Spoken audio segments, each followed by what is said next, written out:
Hello and welcome back to my channel. I am making a gorgeous red kidney bean curry from a 5-ingredient Indian. That means that the curry only uses 5 ingredients, which I know a lot of you will question it, but till the time you get the book and try the recipes, it's full of over 80 recipes using just 5 ingredients. I've got starters, vegetables, dal and beans and fish, chicken, rice, flatbreads, sides and sweets, everything covered in here, and every dish is made with 5 ingredients only. Yes, you heard that right. So I'll leave the details to the book in the description. You can check it out. And today we're going to cook the red kidney bean curry. Only need 5 ingredients, so it's also ready in less than half an hour. So let's do it. This bean curry is super healthy.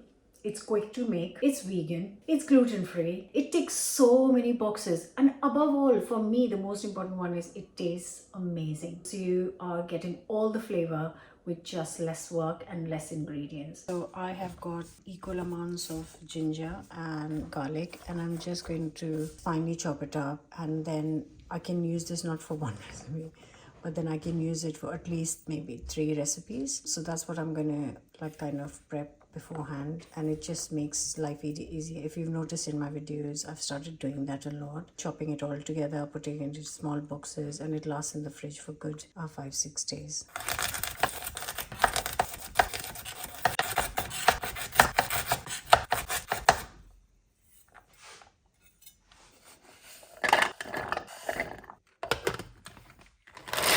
So this is how it's looking, and it's just going to go in a little box. And then I'm now going to finely chop 3 onions, just medium size.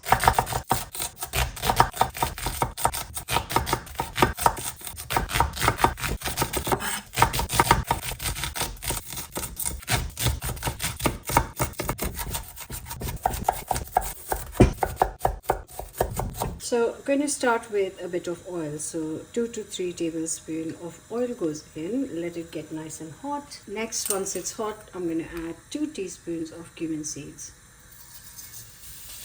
And then the onions go in.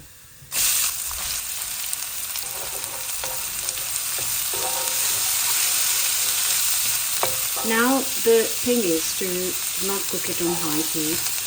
Because we're using fewer ingredients, we want to get the most of each ingredient. So I'm going to lower the heat and cook this nicely for 8 to 10 minutes until it's really lovely golden, and keep stirring it after every couple of minutes. So you can see how beautifully it has cooked. I have given it a good 10 minutes, cooked it low and slow, and I do rush it a lot of times, which is also fine, but this just cooks it evenly and it's really nicely done. And then I'm going to add the ginger garlic and then cook for another minute or so.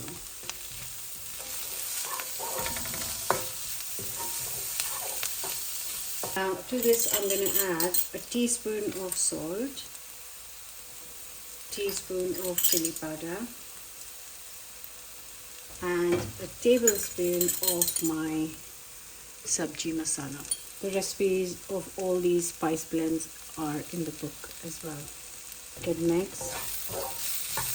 I'm going to add 2 tins of red kidney beans. You can soak the beans and cook in next morning in a pan with the dried ones, but I am using the tinned ones for this recipe. In goes the beans, and then I'll add some extra water on top.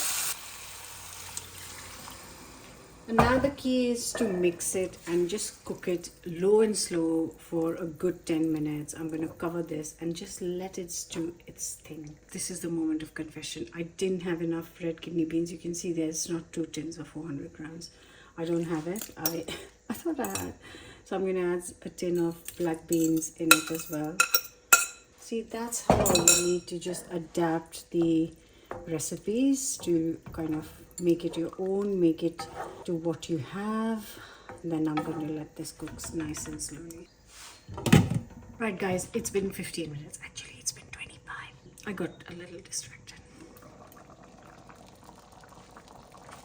Okay, with the beanie curry, there is something I would suggest. So I would say that if you are cooking a beanie curry or a chickpea curry or anything like that, if you just turn this off leave it to sit for half an hour or whatever, however long you have before you eat, and it just makes it that much more delicious. But if you eat it now, it's still delicious. Yeah, so that is looking gorgeous. So I have prepared some dough, just chapati dough regular. I have added some turmeric in it, which is why it's a slightly yellow, and some carom seeds, and I'm just going to prep some chapatis to eat with our lovely big spread meal. So yeah, you know how to make chapatis. I've shown it to you many times. So just small portions, rolled it out, cooked in a nice hot pan, like a frying pan or a skillet, or really whatever you want to use is fine, but it just needs to be flat. So I'm going to make a handful and put them in a nice box, so airtight box, so it remains warm when she arrives.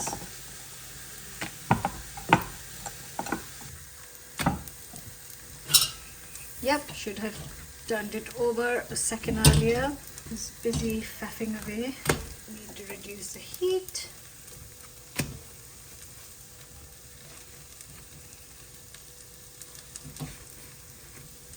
Just gonna finish this with a little bit of butter.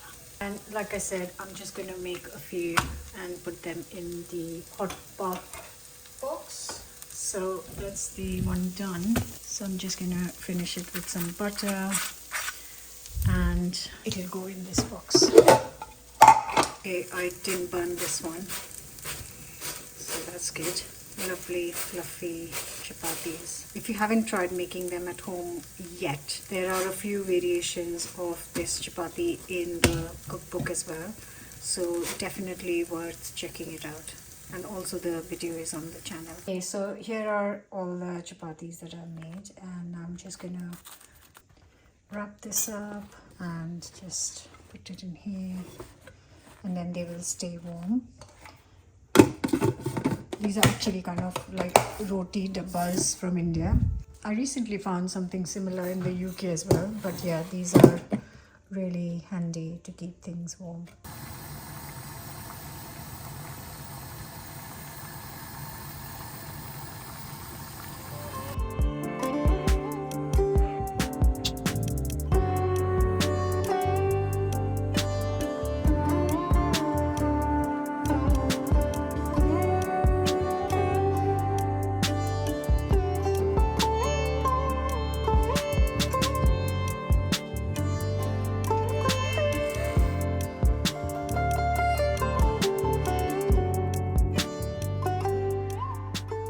And here is the 5-ingredient red kidney bean curry, and it is a great take on rajma, which I've shared before, but just using 5 ingredients.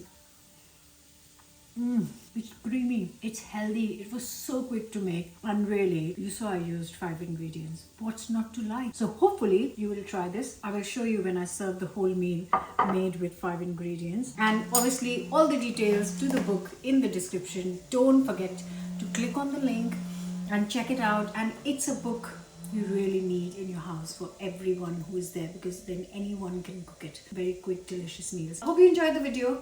Don't forget to subscribe. You can serve this with dal, with rice or chapati or naan, or just a toast, a slice of sourdough. Enjoy, and I'll see you back very soon with another new recipe. Bye for now.